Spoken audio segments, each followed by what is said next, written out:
বাংলাদেশে আওয়ামী লীগ সরকারের পতনের পর একটা নতুন রাজনৈতিক সম্ভাবনার জন্ম হয়েছিল, তাই না?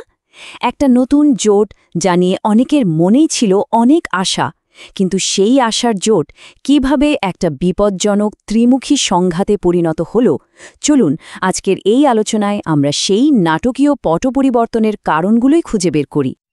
আলোচনার শুরুতেই একটা প্রশ্ন মাথায় আসে। আমরা তো সিনেমায় প্রায়ই দেখি যে ত্রিভুজ প্রেমের শেষটা হয় বেশ দুঃখজনক। আচ্ছা, আমাদের রাজনীতিতে যে জোটটা তৈরি হয়েছিল তার পরিণতিও কি সেদিকেই গড়াচ্ছে? চলুন বিষয়টা একটু গভীরে গিয়ে দেখা যাক।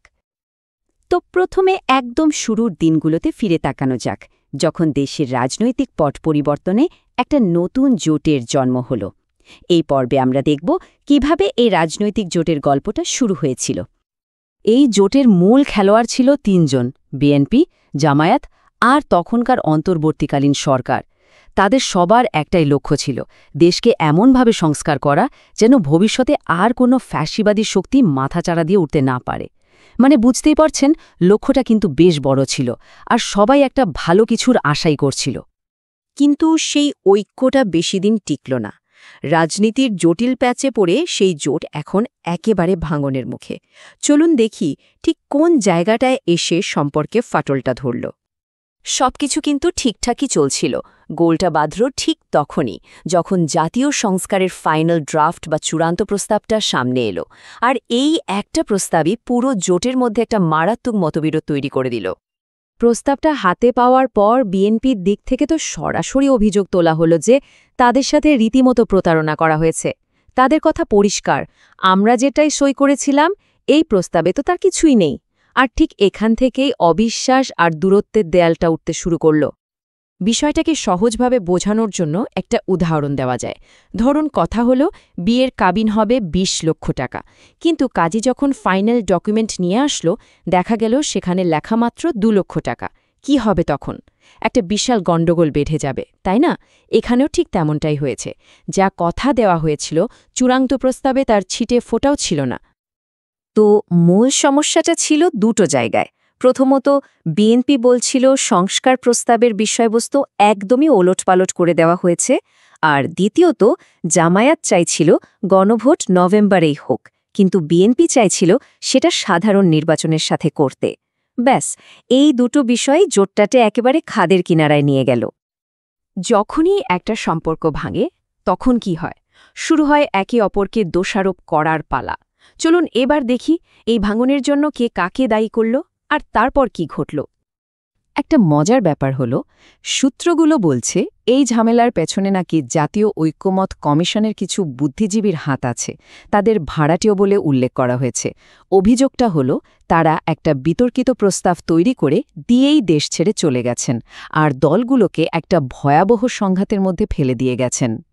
পরিস্থিতি যখন নিয়ন্ত্রণের বাইরে চলে যাচ্ছে তখন সরকার মাঠে নামল। তারা দলগুলোকে ডেকে বলল, আপনাদের সময় দেওয়া হলো ৭ দিন, এর মধ্যে সব ঝামেলা মিটিয়ে ফেলুন। এই আল্টিমেটাম কিন্তু পরিস্থিতিকে ঠান্ডা করার বদলে আরও গরম করে তুলল।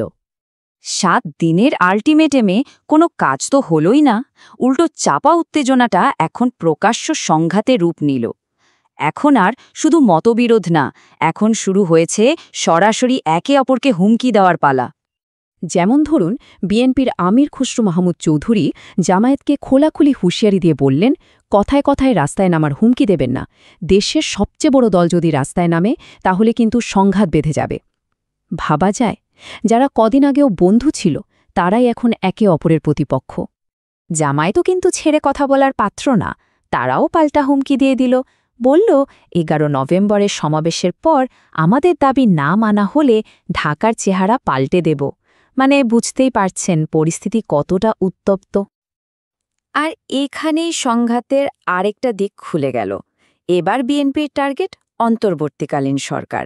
দলের নেতা সালাউদ্দিন আহমেদ সরাসরি সরকারকে মনে করিয়ে দিলেন, আপনারা কিন্তু কোনো নির্বাচিত সরকার নন, আপনাদের প্রতি আমাদের সমর্থনও আনলিমিটেড না।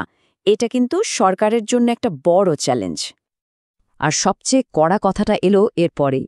সালাউদ্দিন আহমেদ সরকারকে উদ্দেশ্য করে বললেন, এত শক্তি দেখানো আপনাদের মানায় না। এই একটা লাইনেই পরিষ্কার হয়ে যায় যে সরকারের সাথে বিএনপির সম্পর্কটা ঠিক কোন পর্যায়ে গিয়ে ঠেকেছে। তাহলে দেখুন পুরো ছবিটা এখন কেমন দাঁড়িয়েছে। যেটা শুরু হয়েছিল একটা ত্রিভুজ প্রেম দিয়ে, সেটা এখন দুটো আলাদা সংঘাতে ভাগ হয়ে গেছে। একদিকে বিএনপি বনাম জামায়াত আর অন্যদিকে বিএনপি বনাম অন্তর্বর্তীকালীন সরকার। তো এই যে এত জটিল একটা রাজনৈতিক সমীকরণ, এরপর সবচেয়ে বড় প্রশ্নটা হলো দেশের ভবিষ্যৎ কি? সামনে এগোনোর পথটাই বাকি।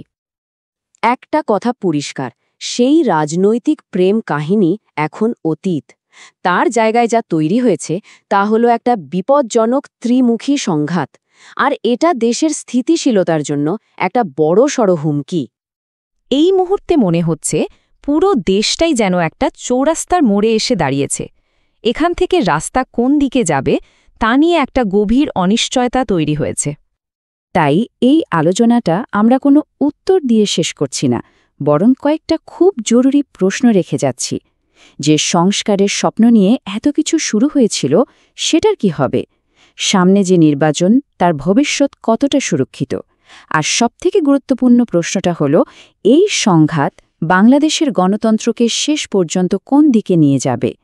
প্রশ্নগুলো এখন আমাদের সবার।